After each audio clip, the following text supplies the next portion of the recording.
reflexión y esa pregunta. Carlos, cuando tú quieras. Pues vamos allá. Pues muchas gracias, Javier. Buenos días a todos. Javier ya me ha presentado, aunque bueno, la gran mayoría de vosotros me conocéis. Y nada, en principio, pues mandar un saludo virtual a todos mis compañeros de la Asociación Provincial de Autoescuelas de Jerez y, por supuesto, a los compañeros de Cádiz y Algeciras, ¿no? Que llevo ya mucho tiempo haciendo jornadas por distintas provincias y la verdad es que tenía ganas de hacer una en mi propia casa, como ha dicho Javier. Así que, pues vamos a ello y paso a compartir la pantalla, ¿vale?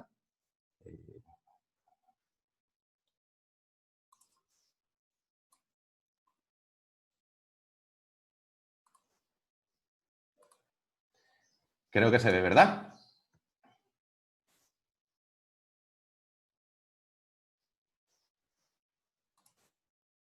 ¿Se me oye? Sí, te oímos. Vale, de acuerdo. Es que no sabía si estaba funcionando. Ok, bueno, pues acabamos de escuchar a Paco y luego a Manuel Orobio. Llevamos un rato en esta mañana hablando de hadas y de conducción autónoma. Y si os habéis dado cuenta, como bien ha explicado y además de forma fenomenal don Manuel Orobio, los ordenadores hoy en día, los coches son ordenadores con ruedas, ¿no? Tienen una pequeña inteligencia artificial y cada vez pues, están dotados de más hadas o ayudas a la conducción con sensores, etcétera, ¿no? Entonces, como bien hace al final de su exposición, nos deja una serie de preguntas y reflexiones que nos afectan directamente a nosotros como formadores, ¿no? Porque cuando hablamos de hadas, sistemas avanzados de ayuda a la conducción y de conducción autónoma, como conductores y como formadores muchas veces somos un tanto reacios y negativos a la hora de incorporarlas, ¿no? Como formadores las podemos llegar a ver en algún caso como una amenaza hacia nuestra profesión porque parece ser o nos puede llegar a parecer que el conductor va a pasar a un segundo plano, pero yo soy de la idea de que no va a ser así, de que no puede ser así. Ahora lo voy a explicar con mi intervención.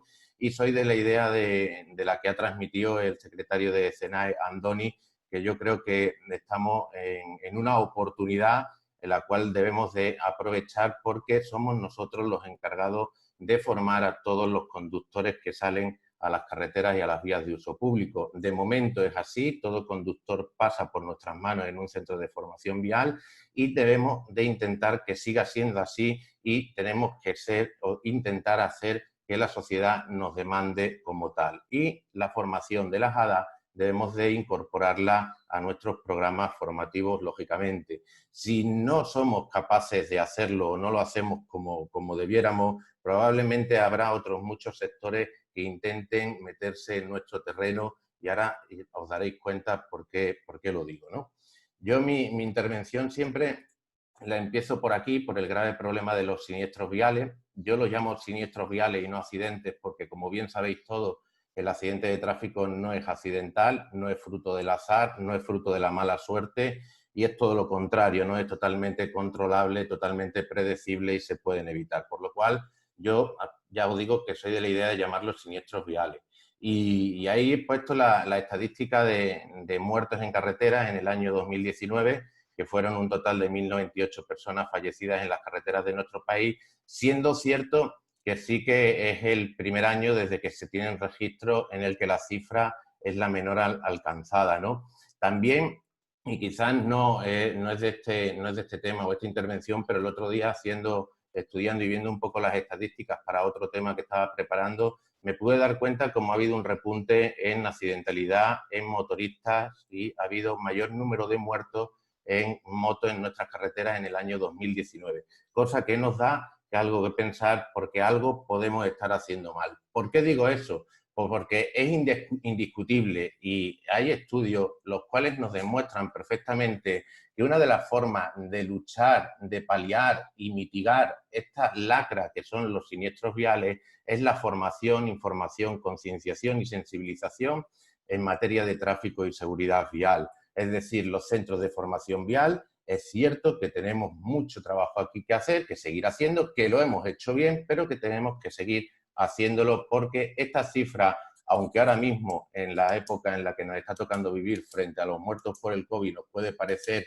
irrisoria, pero daros cuenta que es una cifra todavía bastante elevada, aunque digo que es el primer año desde que hay registros donde se han conseguido menos número de muertos en carretera, ¿no?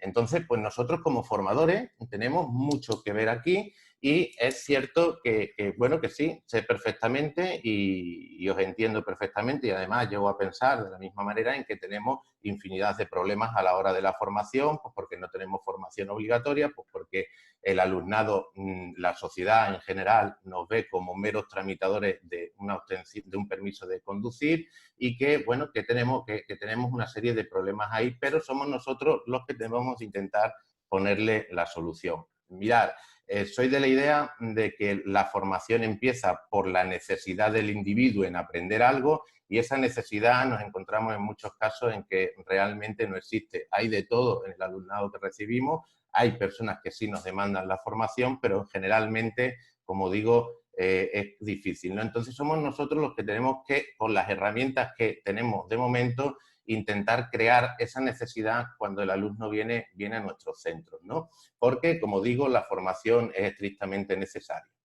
¿Qué ocurre? Pues que, bueno, pues que sabemos que el 90% de los accidentes de tráfico es culpa del factor humano, por eso he dicho al principio, y sabemos que son evitables, pero que hay un gran porcentaje de los accidentes de tráfico que son debido a una distracción por parte del conductor. Es decir, unos 4 de cada 10 accidentes de tráfico son debido a una distracción por parte del conductor. ¿Y por qué pongo esto aquí? ¿Y a dónde quiero llegar?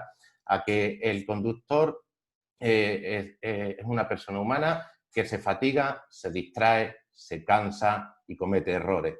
Y las hadas, la máquina, la inteligencia artificial no se va a fatigar, no se va a cansar y, por supuesto, no se va a distraer. Es decir, son una herramienta muy positiva a la hora de evitar accidentes, siniestros viales o muertos en carretera. Además, hay una demostración porque hadas las tenemos desde hace mucho tiempo, parece una cosa moderna. Bueno, más que hadas, quizás ayudas a la conducción, porque habría que diferenciar entre lo que es una ayuda a la conducción y lo que es una hada, una ayuda avanzada, a un sistema de ayuda avanzado a la conducción.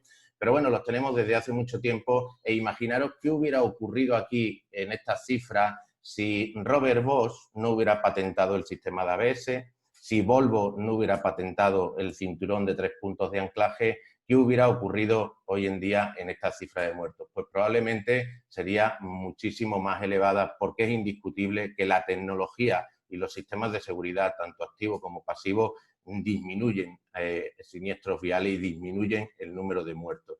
Es decir, con todo esto lo que quiero decir es que vamos hacia una conducción distinta a la que estamos habituados, en la cual el conductor va a interactuar con la máquina y la máquina va a interactuar con el humano, ¿de acuerdo? Además, aquí he puesto otro dato que es muy interesante y es una cosa que es que tenemos que tener en cuenta a la hora de enseñar y transmitir los conocimientos de los hadas a nuestros futuros aspirantes a conductores, a nuestros alumnos, ¿no? Y es que riesgo que no es percibido es un riesgo que no existe para el conductor. ¿Por qué digo esto? Pues eso sería la teoría homeostática del riesgo aceptado también, ¿no? Cuanto más sistemas de seguridad tengo, pues más seguro me siento, acepto mayor nivel de riesgo. Digo todo esto porque hemos podido observar que ahora en la época de COVID, en el estado de alarma, es cierto que ha habido una reducción brutal en el número de desplazamientos. El número de desplazamientos se ha reducido un 86%, sobre todo en los de largo recorrido, pero si os dais cuenta, no es proporcional la disminución del número de desplazamientos con el número de fallecidos en carretera. Los desplazamientos disminuyen un 86% y los fallecidos solo nos disminuyen un 52%. Es decir, aquí también hay algo que está fallando. Principalmente, y aquí podéis ver la curva de descendencia de los movimientos, ¿no? La curva azul serían los movimientos de largo recorrido. Fijaros la caída que tiene esta curva y luego aquí tenéis la curva, la línea naranja que nos muestra la caída de víctimas mortales en carreteras. Como veis, la caída no es proporcional y cae mucho más exponencialmente en la reducción de desplazamiento. ¿esto por qué puede estar ocurriendo? Pues tiene varias explicaciones. Una de ellas, y es que eso seguro que si os habéis movido en estos días en los momentos en los que nos lo permite el estado de alarma, alguno de vosotros con el coche, habréis podido sentir la sensación de que la carretera está vacía y de que se va mucho más tranquilo y mucho más seguro, por lo cual el conductor, al tener esa sensación, no percibe riesgo, no percibe peligro, por lo cual riesgo, como he dicho antes, que no es percibido, riesgo inexistente para el conductor, haciendo pues que aumente el exceso de exponerse a los riesgos del tráfico, pues con aumentos de velocidad, porque la carretera está vacía, con aumentos de distracciones, etcétera. Luego también se puede traducir en los desplazamientos de los vehículos de transporte de mercancía por largos recorridos, que sabéis que están utilizándose de una forma constante y abusiva en algunos casos, y puede haber problemas ahí también pues de mantenimiento de neumáticos, calentamiento excesivo de neumáticos, fatiga por parte del conductor, etcétera. Pero a lo que me quería centrar es principalmente que tenemos que tener en cuenta que vamos a tener una serie de ayudas a la conducción que van a hacer que el conductor se sienta más seguro, que va a corregir los fallos del conductor, pero que, como digo, tenemos que tenerlo en cuenta y lo tenemos que transmitir, y tenemos que formar también al alumno sin esos sistemas para que lo conozca lógicamente y no ocurran pues cosas como las que van a salir un poquito más adelante, porque me adelantaba, pues esta diapositiva la he puesto nueva. Otro problema o otra cosa que nos hemos dado cuenta en estos tiempos de COVID-19, lo habéis visto en las noticias, es la reducción de contaminación que se está produciendo en las grandes urbes y en las grandes ciudades, ¿verdad? ¿Por qué digo esto? Porque esto va a venir añadido a que se vaya proliferando después en los protocolos de anticontaminación y en las leyes de medio ambiente, el hecho de que los vehículos vayan tendiendo cada vez a ser más eléctricos, ¿no? Además, daros cuenta que aquí he puesto una cosa que es interesante. Apple, uno de los gigantes de la informática, patenta un motor eléctrico para su hipotético coche autónomo. Es decir, si Apple ya está patentando un motor eléctrico, esto tiene futuro, y es que resulta que la movilidad eléctrica sostenible viene asociada directamente a los sistemas de ayuda a la conducción. Montan infinidad de sistemas de ayuda a la conducción. Es decir, que todo esto es una cosa que ha llegado para quedarse y que tenemos que convivir con ella, por lo cual necesitamos formarnos y conocernos y formar a los futuros conductores. Los sistemas de ayuda a la conducción, pues ya os he dicho lo que significan, ¿vale? Son sistemas avanzados de ayuda a la conducción que hacen una conducción interactiva entre conductor y máquina, que tienen por finalidad reducir o mejorar la seguridad del tráfico, consiguiendo una conducción más confortable y, como veis, he puesto en rojo, relajada. ¿Por qué? Porque relajada no puede ser nunca. Tenemos que estar prestando atención en todo momento como conductores. El conductor, como os digo, va a seguir estando en todo momento y tendrá que estar observando y controlando lo que va ocurriendo en el entorno, por muchas ayudas y mucho que interactúe la máquina en la conducción. Aquí he puesto, si os dais cuenta, esto es un R5 del año 83 y esto es un Renault Clio del año 2020. Como veis, la diferencia de los vehículos es abismal, eso ya lo conocíamos. ¿Y qué es lo que puede ocurrir? Pues lo que puede ocurrir es que sí, son coches cada vez más seguros, tenemos cada vez más tecnología que nos ayuda en la conducción, lógicamente, pero puede ocurrir eso que estoy hablando, de que el conductor llegue a asumir mayores riesgos por la sensación de no tener riesgo o peligro. Probablemente, si cogiéramos este coche, no nos atreveríamos a pasar por una curva que está limitada a 40, a 80 kilómetros por hora, como a lo mejor sí seríamos capaces como conductores de hacerlo en este vehículo. ¿Por qué? Pues porque este vehículo, aparte de todos los avances tecnológicos que tiene una estabilidad, no transmite vibraciones, no hace ruido, y por lo cual da una sensación de mayor seguridad, que es una falsa sensación de seguridad, ¿no? En cambio, en este, pues temblaría todo y la estabilidad y todo no sería lo mismo, por lo cual no nos atreveríamos a asumir tantos riesgos, ¿no? Luego pongo estas dos de aquí porque aquí aparentemente son dos coches iguales, similares. Esto es un Golf del año 2006, creo recordar que lo puse, no me acuerdo si 2005 o 2006. Y esto es un Golf del año 2019. Aparentemente aquí no tienen diferencia en la estructura y en el montaje que tiene el salpicadero y los mandos del vehículo. Pero interiormente hay una gran diferencia entre este vehículo y este y se conducen de forma muy diferente porque este vehículo ya equipa HADAS y este de aquí probablemente no equipe todavía ninguna o a poder ser podrá llevar en todo caso un control de velocidad de crucero, pero poco más allá en ese año tenía este vehículo. Y aquí pues ya tenemos controles de velocidad adaptativos, tenemos asistencias de mantenimiento al carril, tenemos un cambio automático, tenemos un hill holder, es decir, tenemos una serie de HADAS que aquí no teníamos, que aparentemente puede ser lo mismo, pero que tenemos que enseñarlo y transmitirlo a los futuros conductores, como digo.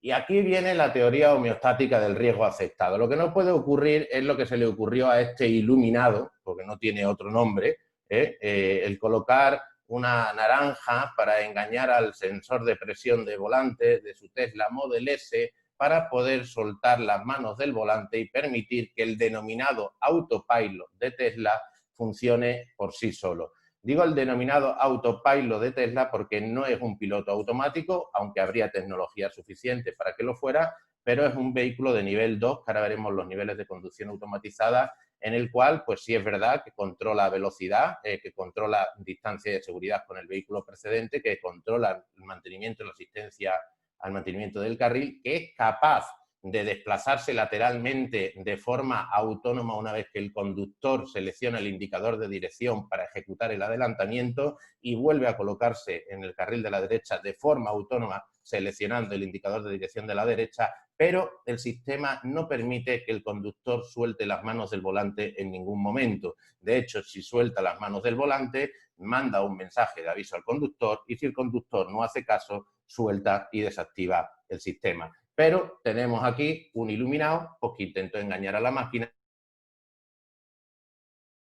con el tráfico y la seguridad vial. Es decir, tendremos que formar a los conductores para que estas cosas tampoco ocurran, ¿no? Es decir, se nos abre un campo en la formación interesante a la hora de transmitir conocimientos sobre HADAS. ¿Que no lo hacemos nosotros? Pues vendrán otros que sean capaces de hacerlo. Esto es un artículo de Auto10 que está escrito el 1 del 4 de 2020, daros cuenta que es en pleno estado de alarma, en el cual Ford lanza un programa online gratuito para mejorar la conducción, pero es que si os dais cuenta, el programa de formación tiene tela, enseñan a manejar un sistema de ABS, reconocer peligros mediante espejos, salvar ángulos muertos, medir distancias de seguridad. Ahí tenéis todo el programa y es todo lo que nosotros tenemos que hacer con los futuros conductores. Es decir, se están metiendo en nuestro trabajo y no debemos permitir que eso sea así. Tenemos que ser nosotros los que potenciemos todo esto y los que demos formación a los futuros conductores porque somos los que tenemos la preparación adecuada para poder transmitirlo, ¿no?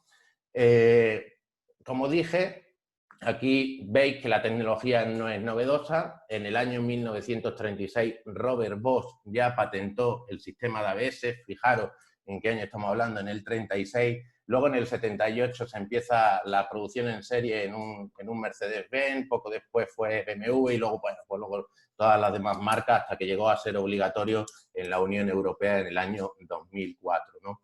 Se considera, como veis en el cuadro verde, el mejor avance en materia de seguridad después del cinturón de seguridad de 3 puntos de anclaje. O sea, que esto no es nada nuevo, pero ¿por qué pongo esto? Pues porque esto es un sistema que convive entre nosotros desde hace mucho tiempo, que lo tienen todos los vehículos, pero vamos a hacer un poco de reflexión, vamos a hacer un poco de autocrítica y cuántos de nosotros nos vamos a una recta, que haya poco tráfico, a una pequeña explanada donde lamentablemente lo que hacen es que el papá intenta hacer nuestro trabajo con el niño, ¿no? ¿Verdad? Eso todos lo conocemos, en Jerez de la Frontera, el Parque de la Feria, ¿verdad? Pero ¿cuántos de nosotros cogemos, nos vamos con el alumno y le enseñamos a pegar 2 zapatazos al pedal del freno para que vea cómo funciona el sistema de ABS?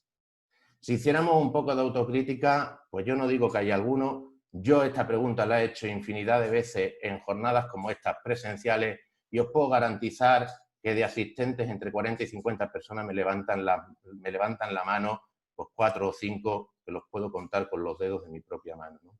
Cuando eso sí sé positivamente que no lo exige la DGT, que el examinador no lo va a valorar, que no es necesario, que no es demandado por el alumno, que el alumno lo que quiere es dar el menor número de clases posibles para lograr el nivel de examen y poder enfrentarse a la prueba, pero no nos cuesta nada irnos en una clase, perder 5 minutos y enseñárselo. Cuando se lo enseñemos, el alumno lo terminará agradeciendo y estaremos consiguiendo además mostrar a la sociedad de que somos capaces de hacer más cosas que meros GPS y programadores de examen. Además, es que es necesario por seguridad vial, ¿no? Es necesario transmitir eso, como bien ha dicho don Manuel Orobio, sabéis que el ABS transmite una vibración al pedal del freno, que tiembla, que hace ruido y que se puede llegar a experimentar pues esa sensación de miedo y llegar a soltar o aliviar presión del pedal del freno, que bueno, para mitigar eso pues ya apareció el potenciador a la frenada, el VAS, ¿no? Para que eso no ocurriera. Pero cierto es que los primeros vehículos que empezaron a instalar ABS empezaron a llegar a los talleres con un tortazo por delante enorme diciendo a su conductor que es que el freno estaba estropeado porque había temblado y lo que le había ocurrido es que se había asustado y lo había soltado y se había dado una torta de 1000 narices. Pues como digo, deberíamos hacer un poquito de autocrítica y por lo menos, pues sí, dentro del tiempo que nos permite el alumno y dentro del tiempo que tenemos, intentar enseñarle lo máximo posible y es una cosa que debe de nacer del interior nuestro como formadores en la conducción. Es más, no debe de ser solo en la parte práctica. La formación empieza desde el aula y además en estos tiempos estamos siendo muy críticos con la formación online, que estoy de acuerdo en que una formación online basada en una repetición de test no es válida, no modifica actitudes. Pero como digo, todo esto empieza desde el aula y deberíamos de explicarlo como materia obligatoria en el aula desde nuestro punto de vista, ¿no? Y no hablar del ABS en la aula si de puro chiripa o rebote aparece la pregunta en un cuestionario de test y al alumno le da por preguntar a la persona que haya allí, ¿no? Es decir, toda esta formación tiene que empezar desde el aula. Seguimos con más sistemas que no son nada novedosos. Esto es como curiosidad. Os lo digo porque hoy en día tenemos sistemas de ayudas al aparcamiento que lo hacen de forma totalmente autónoma, incluso con el conductor fuera del vehículo, pero esto no es nada nuevo. En el 1932, Brock Walker, este hombre era un hombre que tenía fobia a los estacionamientos. Hay gente que esto de estacionar parece que es muy difícil cuando sabemos positivamente que es una maniobra que no tiene problema ninguno, pero bueno, este señor pues tenía fobia y patentó pues un sistema basado en una quinta rueda retráctil que hacía que el vehículo pivotara hasta 360 grados. Aquí tenéis un vídeo, si os dais cuenta, pues son coches de la época, pues de los años 30 o de los años 40, coches americanos, y el conductor pues entraba, accionaba esa palanquita que veis ahí y hacía descender una quinta rueda del maletero que hacía que el coche pivotara para asistirle en la maniobra de estacionamiento o de incorporación a la circulación. O sea que, como digo, el humano ha intentado, y como decía Paco, desde la invención de la rueda, ha intentado, o el mando de distancia de la tele, ha intentado siempre ponérselo lo más sencillo posible. Es decir, que tenemos que aceptarlo, que las hadas son positivas y que mejoran, por supuesto, el tráfico y la seguridad vial. ¿De acuerdo? Bueno, hadas, infinidad de hadas, pues aquí tenéis un montón de nombres de todas las hadas que existen. Cada fabricante es cierto que le nombras de una manera, por lo cual tampoco las siglas son, la de ABS es genérica, el Head Display pues también es una cosa que es genérica, pero luego hay determinadas hadas que cada uno, o cada fabricante le pone su nombre como he dicho, ¿no? Como por ejemplo puede ser el ASR. Y todo este compendio de hadas es lo que forma la conducción autónoma. Ahora, el vehículo, como he dicho antes y como ha explicado don Manuel Orobio, es un ordenador con ruedas, tiene sensores por todas las partes, sensores de trayectoria, de ángulo de giro de volante, acelerómetros transversales, longitudinales y luego tiene ojos. Le tenemos que decir lo que ocurre a su alrededor. Pues tiene cámaras, tiene radares y tiene sensores LIDAR, ¿no? Aquí pues tenéis lo que vería un radar. Un radar pues es un sistema que emite ondas electromagnéticas para medir distancia, altitud y direcciones. esas ondas rebotan en los obstáculos y mandan la información al vehículo, ¿no? El LIDAR pues, emite un haz de luz láser que hace que se cree una imagen en 3 dimensiones, ¿no? Y lo que ocurre con el LIDAR, y muchos fabricantes son un tanto reacios a la instalación del LIDAR, es que es un elemento excesivamente caro o carísimo, por lo cual de momento no está incluido o no se incluye demasiado. Y particularmente Tesla, Elon Musk dice que el LIDAR no es necesario, aunque yo pienso que es un buen elemento porque proporciona una imagen muy real a la máquina. Y luego, bueno, pues luego tenemos cámaras que lo que ven sería lo mismo que el ojo humano, ¿no? Y con todo esto, ¿qué hacemos? Pues con todo esto va a la inteligencia artificial del vehículo, al cerebro del vehículo. Pero la llaman inteligencia artificial, pero la máquina no es inteligente. Ese es el problema que nos vamos a encontrar y por eso el humano va a tener que seguir estando presente y el conductor va a seguir existiendo y tendremos que seguir enseñando a conducir. El inteligente es el humano. La máquina, aunque la llamemos inteligencia artificial, no es inteligente. La máquina funciona en función de unos determinados algoritmos que le ha introducido una determinada persona y funcionará en función de eso, pero no es capaz de llegar a prever cómo lo haría un humano. Cierto es que sí que puede llegar a aprender la inteligencia artificial a base de hacer kilómetros y conectándose con el resto de vehículos, pero como el humano, no. Entonces, aquí vamos a hacer un compendio entre humano y máquina que va a ser muy positivo al final. Mirad, después de todo esto, en el año 2013, la NHTSA, que es la DGT americana, estableció una lista, unas pautas de automatización del vehículo. Y luego, en el año 2014, la Sociedad de Ingenieros de Automoción estableció otra tabla de automatización de los vehículos. Es decir, que hubo unos años ahí que aparecían 2, ¿no? En septiembre del 2016 se tomó como referencia la tabla que emite la SAE, la Sociedad de Ingenieros de Automoción. Y la tabla de los niveles de automatización son estas que tenemos aquí. Son 5 niveles, realmente 6 porque empieza por el 0, en donde nos dicen los niveles de automatización de los vehículos. En primer lugar estaría el nivel 0, donde no hay ninguna automatización por parte de la máquina, lo hace todo el conductor. Cierto es que sí podrá haber ayudas a la conducción, podrá haber un ABS, pero no hay nada más. El control de la...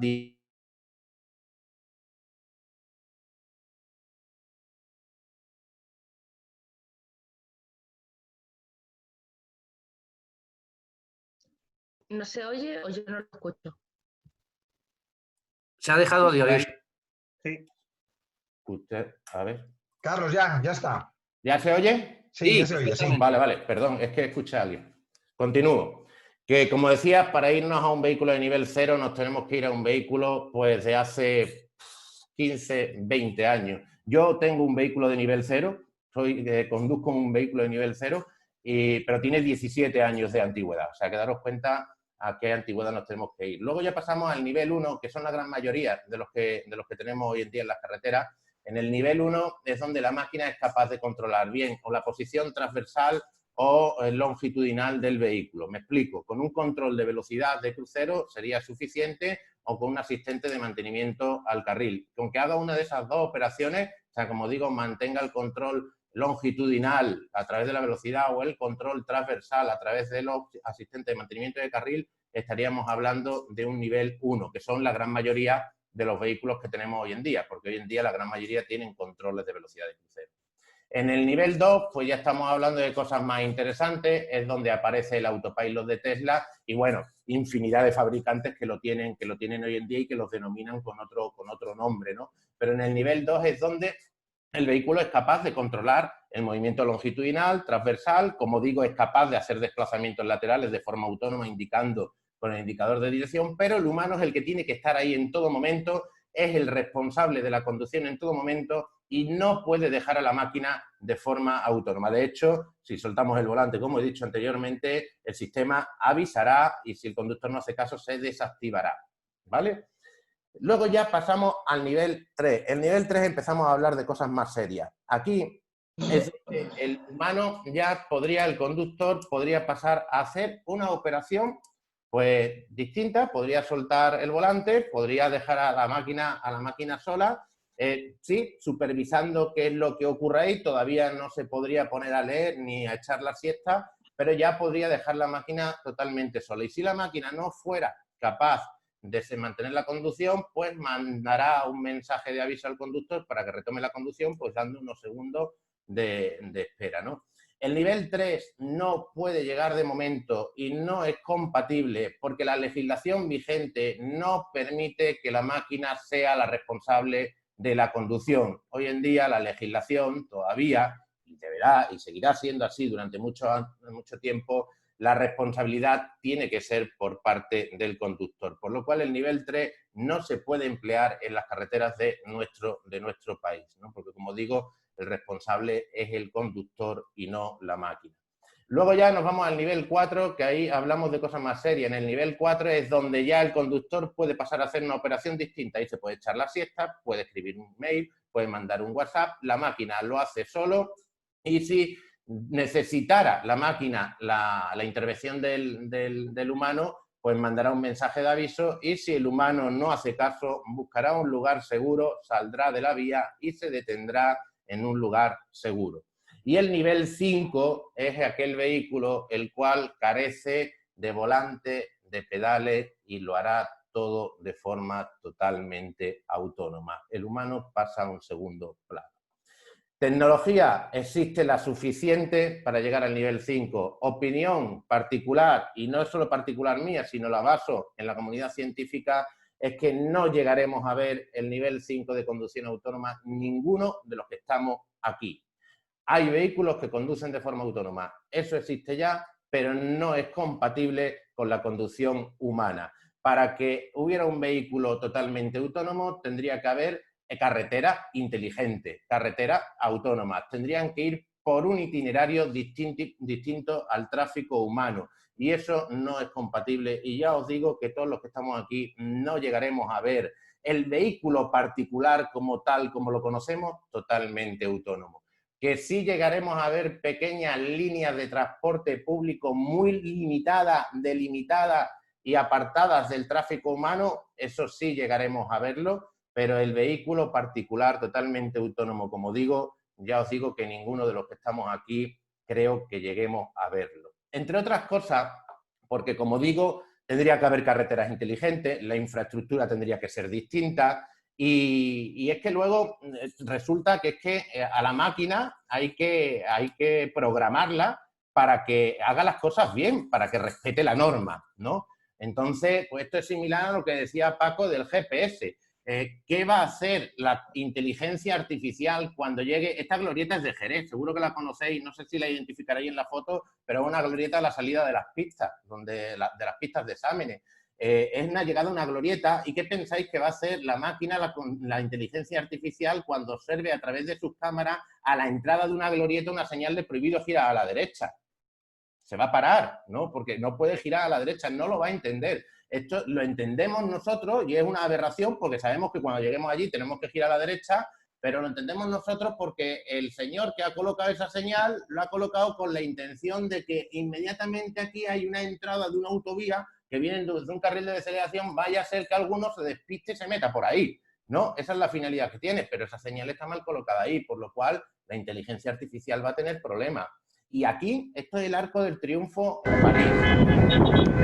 Mirar el tráfico ahí. Ahí, ¿quién respeta la norma? No hay nadie respetando la norma. Circulan como buenamente pueden, se están peleando. Cruzan uno por delante. El vehículo autónomo no es capaz de desenvolverse en ese tráfico. Porque, como digo, hay que programarlo para hacer las cosas bien. Depois querem falar mal do Y ahí Rio de nadie lo Janeiro. está haciendo bien, ¿no? Como digo, tendrían que tener infraestructura y carreteras inteligentes también. Pero bueno, todo esto viene y además daros cuenta que ya hay un reglamento europeo en el cual, bueno, además se justifican, daros cuenta la cifra de fallecidos que nos dan aquí, se justifican de que en el año 2017 fallecieron 25.300 personas en las carreteras de la Unión Europea. Y a partir del 2022 va a haber una serie de hadas obligatorios en todos los vehículos. Y tenéis aquí toda la tabla. Tenéis controles de presión de neumáticos en los vehículos, que ya es obligatorio para los turismos.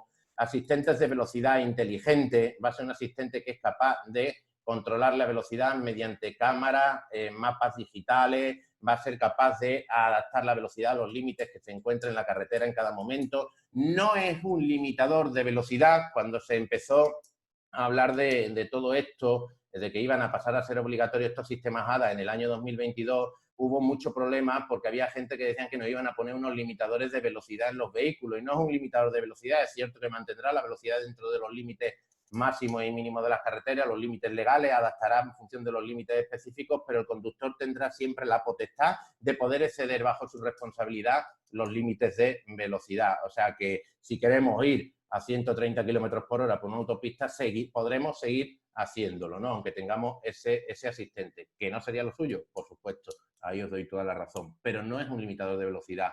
Van a tener una interfaz para instalar un alcoholímetro, sistemas de advertencia de somnolencia, sistemas... Bueno, aquí tenéis un montón, que es que si me detengo tenéis la fecha, si queréis, luego os paso la tabla si alguno la quiere, porque es que si me paro mucho aquí me extiendo un montón porque es muy largo, pero tenéis la fecha para los nuevos vehículos y que no se matricularán a partir de las distintas fechas los distintos tipos de vehículos, sean camiones, autobuses o turismo. Eso sí, aquí hay uno que me gusta resaltar, que son el sistema de advertencia de colisión, como peatón y ciclista, y sistema de información sobre ángulos muertos. Estos son para camiones, solo son obligatorios a partir del 22 y no se podrá matricular a partir del 22 para los camiones.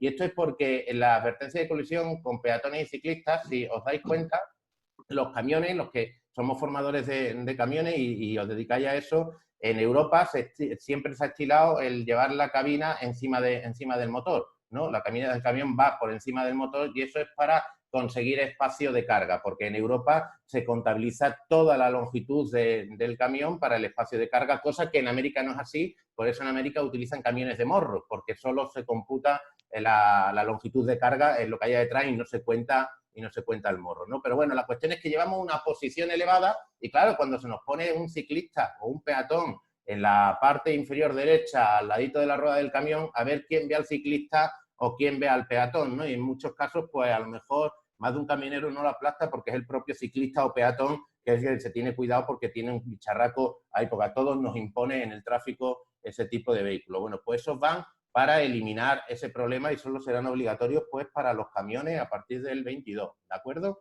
En definitiva, esto viene y en el año 2022 tendremos cada vez vehículos más autónomos. ¿Qué ocurre? Pues que ya por fin, el año pasado, el 25 de junio del año 2019, la DGT nos autorizó a utilizar una serie de sistemas ADA en las pruebas de circulación y en las pruebas de destreza, ¿no? Digo que por fin, pues porque hasta esa fecha pues teníamos que estar desgraciando los vehículos, desconectándole cámaras, asistentes de aparcamiento, etcétera, porque no nos lo permitía cuando era una cosa totalmente ilógica. Si la tecnología nos ayudaba a que no se produjeran los accidentes, era ilógico que no se pudiera utilizar. Pero como digo, a partir del 25 de junio, pues la DGT ya mandó la nota informativa diciendo que el sistema nos permitía. Y son los siguientes, y los vemos un poco, y los criterios de calificación, ¿de acuerdo? El primero que nos permite en el sistema Start and Stop, que como bien dice Manuel Orobio, y me encanta, es mejor Stop-Start, porque claro, lógicamente primero tenemos que arrancar. Esto, bueno, pues contribuye simplemente a reducir significativamente las emisiones de gases contaminantes, cumplir protocolos de anticontaminación, y bueno, pues yo le llamo, él lo ha explicado, lo dice, pero lo dice de otra forma, yo le llamo el rompecigüeñales, porque es cierto que cuando arrancamos no hay presión de aceite en la biela. Es verdad que la biela podría estar bañada en el aceite del cárter, pero justo al arrancar, si iniciamos la marcha del tirón, no habría presión de aceite en el interior de bielas, pues reduciendo, con la consiguiente problema de reducir a la larga la vida de ese motor. O sea que un consejo que le podréis dar o que podéis transmitir a los alumnos si utilizáis un sistema Start and Stop sería que un poco antes de que el semáforo pase a verde, ir pisando el pedal del embrague para que ya lleve unos segundos en funcionamiento antes de iniciar la marcha, ¿no? Y luego, pues bueno, pues como habéis visto, utilizar los aceites que se tienen especiales, al igual que esto utiliza baterías especiales también que valen una pasta, por cierto, las baterías de los sistemas Start and Stop. El sistema Start and Stop luego ha evolucionado también a motores de arranque de alterno arranque, que evoluciona a los mild hybrid, la pequeña hibridación que existe en los vehículos para conseguir las tarjetas de emisiones cero, ¿no? O sea, que evoluciona a la pequeña hibridación. Pero bueno, luego eso es otro tema que ahora mismo no nos podemos parar demasiado en ello. Siguiente sistema, el Hill Holder, el asistente de arranque en pendiente. Este me encanta, es fabuloso, particularmente me parece una pasada. Me parece una pasada y es que me he llegado a encontrar compañeros que dicen como que no les gusta, que eso es peor para el alumno, que se confunde más, y quizás es que no lo estamos haciendo del todo correcto, pero vamos a ver un sistema que me permite mantener el coche quieto en la pendiente sin posibilidad de que se caiga hacia atrás, pues bienvenido sea, ¿no? Mucho más fácil se lo va a poner al aspirante. Que existen dos tipos de hill holder, el que actúa a través de los sensores del ABS y mantiene el vehículo inmovilizado cuando soltamos el pedal del freno durante 2-3 segundos aproximadamente, y una vez que pasa ese tiempo, cierto que el sistema soltaría y el vehículo comenzaría a descender, o el denominado auto hold del grupo Volkswagen y SEAT, que funciona directamente en el freno de estacionamiento, en el freno eléctrico del vehículo, y ese mantiene el vehículo inmovilizado en todo momento hasta que el conductor inicie la marcha, es decir, hasta que note fuerza o tracción en la rueda, pues hasta entonces no soltaría el freno. Problema o inconveniente que yo creo que nos encontramos aquí. Aquí el principal problema, y quizá la imagen está confundida. Esta imagen no me termina de gustar, pero la pongo queriendo, porque lo que intenta demostrarnos es que habría que hacer el cambio del freno al acelerador muy rápido, ¿no? Pasa la flecha así, como cambia de aquí rápido y ya tiene el sistema. Yo creo que el problema está aquí, en este pedal. Le conocemos todos, ¿verdad? Es el pedal del embrague. El problema que tienen los alumnos es conocer el punto de fricción del embrague. Ese punto donde tenemos que hacer el acople del embrague al motor, al volante motor, al volante de inercia, en el cual tenemos que hacerlo. Y cuidado, porque hay una frase que particularmente no me gusta nada y os la transmito, y la emplean sobre todo aquellos papás que quieren enseñar al niño a conducir, que parece que eso es una proeza y que todos tenemos que enseñar a conducir, y es que lo primero que le dicen a su hijo es que levanta el embrague despacito y acelera. De levanta el embrague despacito, nada, todos sabemos positivamente que no se trata de levantar el embrague despacito, lo que ocurre es que es un movimiento que tenemos automatizado y muchos conductores no se paran a darse cuenta de lo que están realizando, pero lo que realizamos realmente es llevar el embrague al punto de fricción y dejarlo quieto ahí durante unos segundos hasta que el acople del embrague se ha hecho por completo al volante motor. Por donde tenemos que trabajar, y lo que tiene que trabajar bien es ahí. Una vez que eso, suelta el pedal del freno y el coche comienza a subir sin ningún tipo de problema. ¿Qué ocurre? Pues que en infinidad de casos pues sueltan más allá el embrague, se le escala, luego arrancan, sueltan el freno, no lo vuelven a pisar con la fuerza necesaria, no ejercen la presión del coche, se les cae, vuelven a arrancar y entran allí en la pendiente y crean el Cristo porque se ponen absolutamente nerviosos y no controlan el punto de fricción del embrague. Yo creo que, como digo, el truco o la cuestión estaría en conocer bien el punto de fricción del embrague y luego el sistema funciona pues de maravilla. Criterio de calificación no tiene más allá que el que ya puede existir en el momento que el vehículo se caiga hacia atrás dentro de lo que establezcan los criterios de calificación existentes. Es decir, no hay un criterio de calificación específico para este ADA o ayuda a la conducción, este hill holder, ¿de acuerdo? Bien. Luego nos vamos a los alumbrados y limpias parabrisas automáticos. Por fin los podemos utilizar porque esto lleva infinidad de años. Yo particularmente tengo un Focus con 13 años que tenía alumbrado automático y limpia parabrisas automático y había que desconectarlo y ya por fin lo podemos utilizar, ¿no? Lógicamente es muy positivo porque nos va a evitar distracciones a la hora de tener que accionar esos mandos, pero con el consiguiente problema, eso sí que es cierto que tenemos que trabajarlo ahí, de que si nos acostumbramos a estos sistemas y luego utilizamos un vehículo que no tiene, pues se nos puede llegar a olvidar, ¿no? Pero bueno, luego hay gente que los ADAS no le hacen falta. Pues tenemos gente como esta de aquí.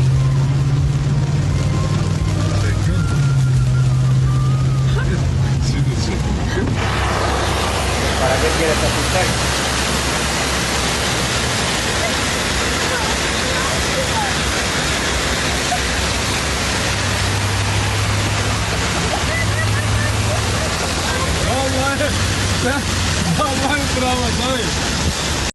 lleva un pasajero atrás que va tirando con una cuerda y acciona el motor del limpiaparabrisas.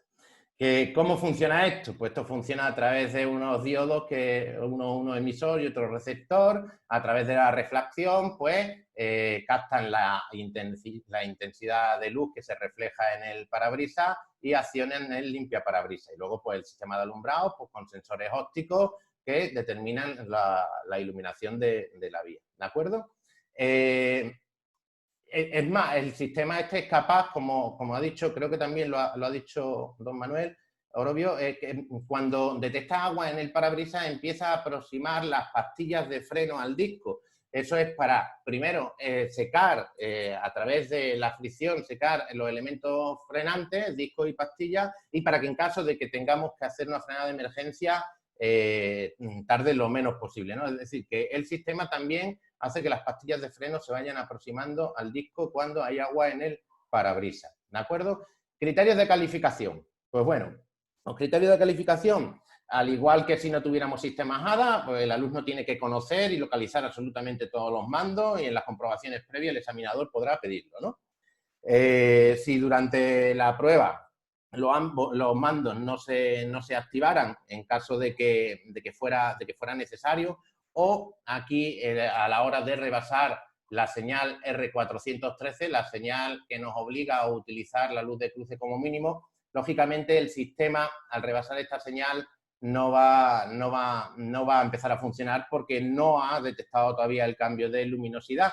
Pues ahí no habrá ninguna penalización, no se aplicará ninguna penalización porque el sistema, como digo, hasta que no entre directamente en el túnel, no va a detectar el cambio de iluminación. Así que si se sobrepasa la señal R413, según la DGT, no se aplicará ninguna penalización, ¿vale? Que el sistema se activa automáticamente siendo necesario, perfecto. Que el sistema no se activa siendo necesario por falta de visibilidad, el aspirante debiera hacerlo manualmente y si no lo hiciese, pues entonces el examinador calificará con falta leve. Y una vez calificado con falta leve, pues le avisará y él lo encenderá. Si no fuera el alumno capaz de ubicar el mando, pues entonces, y no fuera capaz de encenderlo después de la calificación de la leve y el aviso, pues se procedería a la falta eliminatoria directamente, como sabéis. ¿De acuerdo?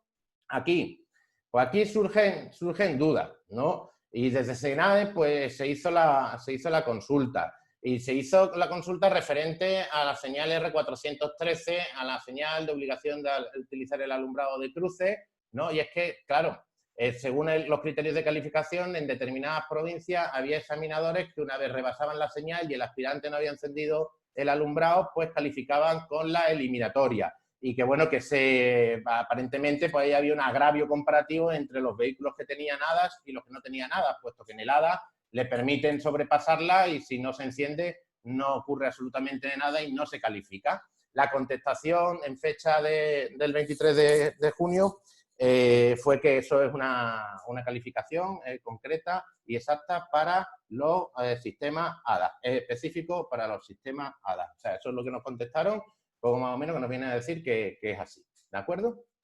Bien.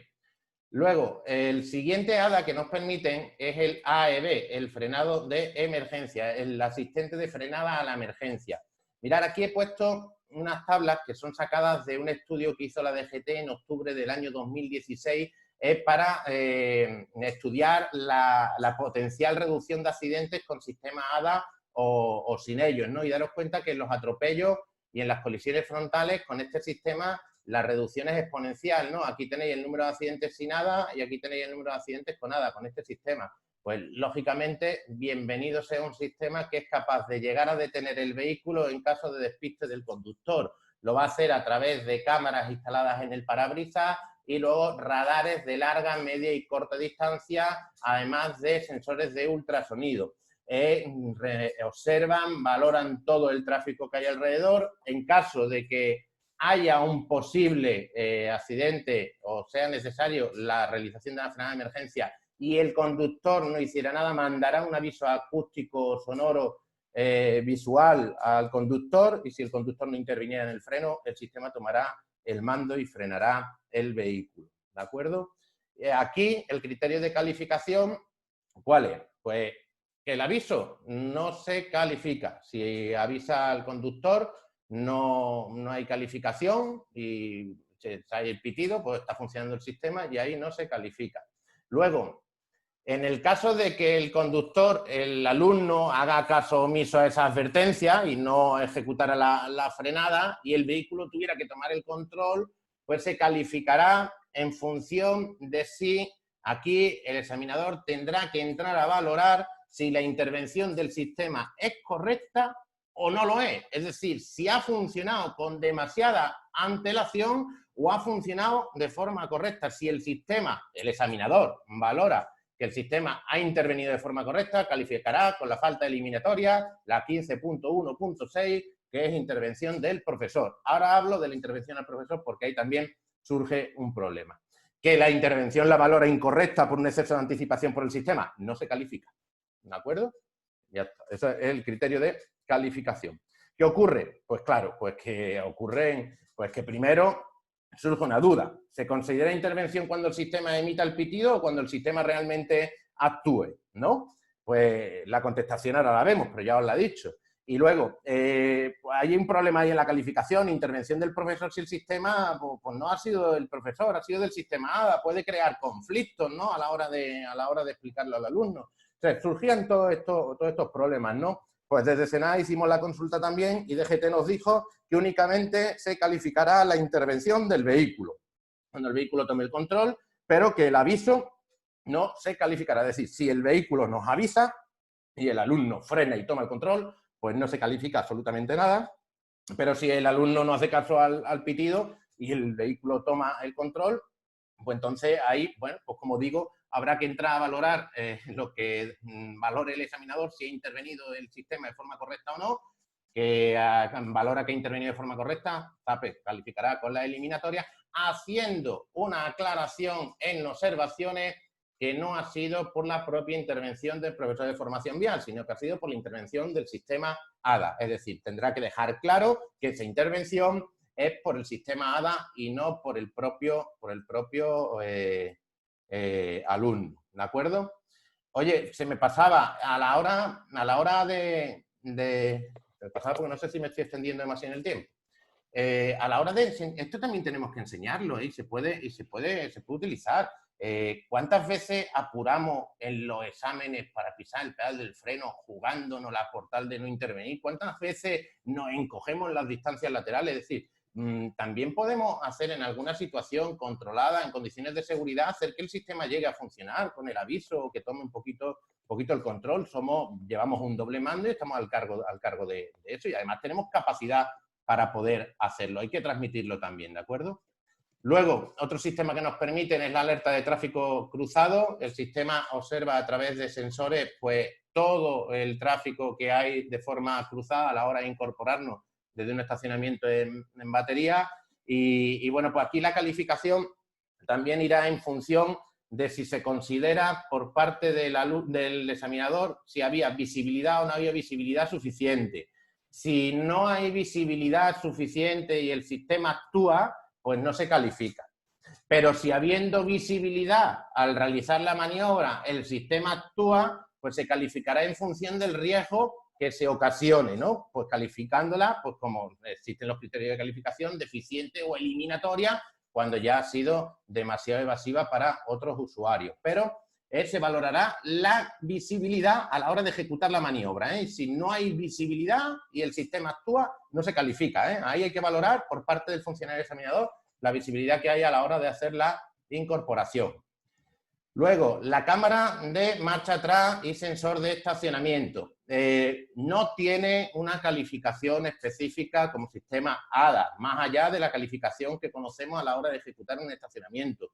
Os lo digo porque cuando esto empezó, pues se surgieron dudas también y yo tuve comentarios de compañeros que me decían, oye, tú con el sistema de la cámara, ¿cómo le enseñas a estacionar? Porque yo le enseño a que pare cuando llegue a la raya roja. Y digo, pues claro, enseñale que pare cuando llegue a la raya roja si tienes aprecio a tu coche. Porque como continúe le va a dar, en la roja ya está el límite. Es decir, no hay un criterio específico ahí, ¿vale? El criterio más allá del estacionamiento. Una herramienta que nos facilita las maniobras y además, oye, cumple una segunda finalidad. Porque yo no sé cuántos de vosotros, por lo menos a mí me ha pasado en alguna situación, que salgo de mi casa, que es una calle donde normalmente hay niños jugando alrededor y andan jugando por ahí entre los coches y me monto en el coche y voy a poner la marcha atrás y me quedo pensando, ¿habrá alguno detrás escondido? Da a veces, y en algún caso hemos escuchado atropellos por ese motivo. Bueno, pues tenemos un elemento ahí que nos permite observar lo que tenemos por detrás. Nota aclaratoria, tener en cuenta esta y cuidado a la hora de examinar en pista, ¿eh? Los sistemas servirán todos los HADAS a la hora de hacer las pruebas de destreza, pero los sistemas, los HADAS en las maniobras y de estacionamiento, arrimar el vehículo al muelle o estacionamiento seguro para carga y descarga, tendrán que estar desconectados los sensores del estacionamiento, la cámara de visión trasera y el plano cenital servirán y se podrán utilizar y solo será en esas 3 maniobras, ¿de acuerdo? Y bueno, lo que no vale es el sistema de estacionamiento total, ¿no? El que estaciona de forma totalmente autónoma, que es este de aquí, que lo tenemos, ¿vale? Y que ya Tráfico reguló en el 4 de marzo del 2016 su utilización en las vías abiertas al tráfico, porque hay sistemas que nos permiten estacionar el vehículo desde fuera del habitáculo. Y reguló pues, que tenía que haber una distancia entre la sección y el final de los 15 metros, una velocidad máxima de 5 kilómetros por hora la que tiene que ejecutar el sistema de estacionamiento y que no nos podremos separar, o que tendrá que haber una distancia inferior a 4 metros entre nosotros y el vehículo. ¿De acuerdo? Carlos, si puedes ir terminando, si no te importa, por favor. Voy terminando, Javier, disculpa. 5 minutos. El detector de fatiga no tiene más allá el criterio de calificación de que si entra en funcionamiento el examinador tiene que valorar el estado, pero bueno, es muy difícil que entre en funcionamiento en las pruebas que realizamos porque funcionan cuando circulan el vehículo en ruta y ya sabéis que en los exámenes pues estamos constantemente haciendo maniobras. Para finalizar, y ya termino, el EBD, el aviso de frenado de emergencia, que es el parpadeo intermitente de las luces de frenado para avisar al vehículo que circula detrás nuestra, pues que realizamos una frenada de emergencia y este pues tampoco tiene criterios de calificación. En definitiva, pues ya termino aquí, ¿vale? Perdón si me he extendido demasiado. Me gusta terminar con esta frase de este escritor francés, Victor Hugo, que dice que lo que conduce y arrastra el mundo no son las máquinas, sino las ideas, y las ideas las ponemos las personas. Es decir, que el conductor tendrá que seguir estando ahí y seguiremos enseñando a conducir. Así que muchas gracias por la atención y espero que os haya gustado y que haya sido de provecho. Muchas gracias, Carlos.